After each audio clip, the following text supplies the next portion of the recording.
안녕하세요. 오늘 말씀을 이제 시작하기에 앞서 저희가 이제 썸네일을 변경을 했습니다. 그 썸네일을 만들어주신 그 이하은 선생님께 진심으로 감사의 말씀을 드리면서 제가 시작을 하려고 합니다. 여러분들의 그 재능 기부 환영합니다. 여러분들. 그래서 이 알쓸 신잡을 갖고 주실 분들 여러분들 환영합니다. 다양한 방법으로 여러분들이 꾸며주시면 됩니다. 부담을 가지라는 이야기는 아니고, 혹시나 또, 기쁜 마음으로 참여하실 분들은 참여하시면 좋을 것 같습니다. 오늘은 기독론에 대해서 살펴보려고 합니다. 이 기독론이라는 게 말이 어려워서 그렇지, 예수님은 누구신가에 대한 물음에 대한 답변입니다. 오늘은 첫 시간으로 예수님은 하나님이십니다 라는 제목으로 말씀을 나누기 원합니다. 오늘 말씀이 조금 어렵습니다. 그래서 제가 평상시보다 천천히 말을 좀 이어가려고 합니다. 여러분들이 잘 집중해서 들어주시기 바랍니다. 역사상 예수님이 하나님이심을 부인하는 많은 그런 사람들이 있었습니다. 오늘은 세 가지로 살펴보려고 하는데요. 첫 번째는 유대교였고, 두 번째는 이 역사적으로 아리우스 논쟁을 일으킨 아리우스라는 사람입니다. 마지막 세 번째는 20세기의 자유주의 신학을 보려고 합니다. 첫 번째로 유대교를 봅시다. 성경에도 나와 있지만 이들은 예수님을 하나님이라고 인정하지 않습니다. 예수님은 유대교의 좋은 선생으로 해석합니다. 예수님은 자신들의 종교의 훌륭한 도덕적인 선생이긴 하지만 하나님은 아닙니다. 그들은 예수님의 십자가 죽음을 인정을 합니다. 하지만 휘장이 찢어지고 3일 만에 부활했다는 사실을 그들은 믿지 않습니다. 소크라테스처럼 훌륭한 선생이 무력하게 죽은 것이라고 그들은 생각합니다. 그냥 예수님의 죽음을 애석하게 생각할 뿐입니다. 두 번째로 아리우스 논쟁입니다. 아리우스 논쟁은 4세기 초에 일어난 사건입니다. 이 논쟁의 주동자 아리우스는 이집트 알렉산드리아 출신의 사제입니다. 아리우스는 성자 예수님은 하나님에 의해 창조된 존재로 이 피조물 중에서는 최상급이기는 하나 하나님과 동등한 분은 아니라고 주장을 합니다. 그러니까 예수님의 인성은 긍정을 하지만 신성을 부인한 것입니다. 당시 아리우스파가 알렉산드리아에서 굉장히 영향력을 끼치고 있었고 계속 확장되어 가고 있는 추세였습니다. 그래서 정통 기독교는 사태의 위험성을 인지하여 아타나시우스라는 알렉산드리아 총대 주교를 내세워서 아리우스파를 종식시킵니다. 그래서 325년에 열린 제1차 니케아 공의회에서 이제 아리우스를 이단으로 배격하고 이제 정죄하고 파문을 시킵니다. 세 번째로 좀 자세하게 살펴볼 것은 20세기 초에 일어났던 자유주의 신학입니다. 20세기 초 자유주의 신학의 아버지라 불리우는 사람이 있었는데 이 슐라이에르 마허라는 사람입니다. 이 사람으로부터 자유주의 신학이 출발을 했는데 그리고 리츠, 아돌프 하르낙과 같은 사람들이 있습니다. 이 자유주의 신학은 처음에는 무신론에 대한 반격, 무신론에 대한 대항마로 처음에 시작을 했습니다. 그러니까 이 니체의 신은 죽었다라는 사신 신학으로부터 아니다, 신은 죽지 않았다 라는 이 무신론에 대한 대항마로 처음에 자유주의가 시작을 했는데, 하지만 후에 성경에 나타난 기적들, 예수님을 도덕적인 선생, 그냥 우리가 그냥 본받아야 할 귀감이 된 윤리적인 사람으로 그냥 치부해 버립니다. 그래서 기독교는 윤리를 가르치는 윤리 선생으로 변질이 된 것입니다.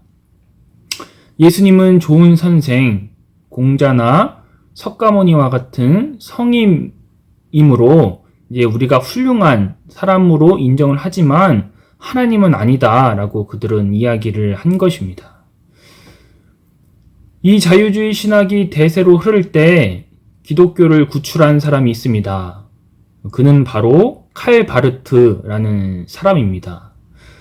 사실 칼 바르트는 어렸을 때 자유주의 신학에 굉장히 매료된 사람이었습니다. 하지만 그에게는 두 가지 사건으로 인해 이 자유주의 신학에서 정통주의 노선으로 변경을 합니다. 첫 번째로 자신들이 존경했던 자유주의 신학자들이 히틀러를 긍정을 합니다. 이 자유주의 신학자들이 버렸을 때는 이 인간에 대한 긍정, 미래에 대한 낙관론이 많이 펼쳐져 있는 시기였는데 이제 그 인간에 대한 낙관론이 한창 핑크빛 전망일 때 여러분들도 아시다시피 제1, 2차 세계대전이 벌어졌습니다. 그런데 이 1, 2차 세계대전이 벌어졌을 때 자유주의 신학은 그 1, 2차 세계대전에 대한 이 상황에 대해서 그렇게 이렇다 할 활약을 펼치지 못하고 침묵하고 있었습니다. 그리고 무엇보다 바르트의 이 울분을 삼키게 된 것, 울분에 표출되게 된 것은 무엇이냐? 이 자유주의 신학자들이 히틀러의 나치 학살에 대해서 다들 침묵하고 입을 다물었다라는 겁니다. 특별히 바르트는 이 아돌프 하르낙의 신학에 깊이 매료되어서 이 하르낙을 굉장히 좋아했는데 이 하르낙이 이 나치 학살, 이 히틀러의 악에 대해서 그냥 침묵하며 그냥 그렇게 긍정하는 모습을 보면서 이 바르트는 자유주의 신학이 무언가 잘못됐구나 라고 그는 깨닫게 됩니다. 두 번째로 이 칼 바르트가 정통주의로 회귀한 것은 자펜빌의 사역으로 우리가 들 수가 있습니다. 특별히 칼 바르트는 자유주의 신학자들과는 조금 다르게 1911년부터 21년까지 스위스의 작은 마을 자펜빌의 교회에서 목사로 사역을 합니다. 이때는 1차 세계대전 중이었습니다. 칼 바르트는 자본가가 노동자를 착취하고 이 전쟁으로 인해 고아가 되고 자식을 잃은 사람들에게 다가가기 시작합니다. 그런데 이들에게 다가가면 다가갈수록 그가 깊은 절망감을 가질 수밖에 없었던 이유는 자신이 배운 자유주의 신학으로 그들의 차가워진 마음을, 이 냉담한 삶을 깊이 만져줄 수가 없었다라는 실존적인 물음 앞에 서게 된 것입니다. 그도 그런 것이 예수님은 훌륭한 선생님임에 틀림없지만 결국 그도 무력하게 십자가에 죽지 않았습니까? 이러한 신학이 그들의 어둡고 메마른 심령에 깊은 위로가 되지 못한 것입니다. 여러분 생각해 보십시오. 예수님이 십자가에서 무력하게 죽었다. 그러면 착하게 살아서 무엇합니까? 선하게 살아서 무엇합니까? 그 윤리적으로 살아서 무엇합니까? 결국 그 십자가의 무력한 죽음이 우리들의 삶에 그렇게 긍정으로 다가오지 못한다라는 이야기입니다. 칼 바르트에게 크고 작은 문제들이 있었지만 특별히 이 자펜빌의 사역 때문에 그는 자유주의 신학과 결별을 합니다. 그리고 정통주의 노선으로 이제 움직입니다. 자유주의 신학이 만연한 그 한복판에서 이제 칼 바르트는 예수님은 하나님이시다 라고 외치기 시작합니다. 이제 이를 신학적으로 신정통주의라고 이제 많이 신학자들이 이야기를 하는데 나중에 기회 되면 자세히 다루도록 하겠습니다. 어쨌든 당시 로마 카톨릭 신학자 카를 아담이라는 사람은 이 칼 바르트가 자유주의 신학자들의 놀이터에 폭탄을 던졌다라고 말할 정도로 당시 칼 바르트의 영향력은 대단했고 당시에 정통주의가 이 자유주의 신학 때문에 서서히 죽어가고 있는 이 시점에 칼 바르트가 정통주의를 부활시켰다라는 점입니다.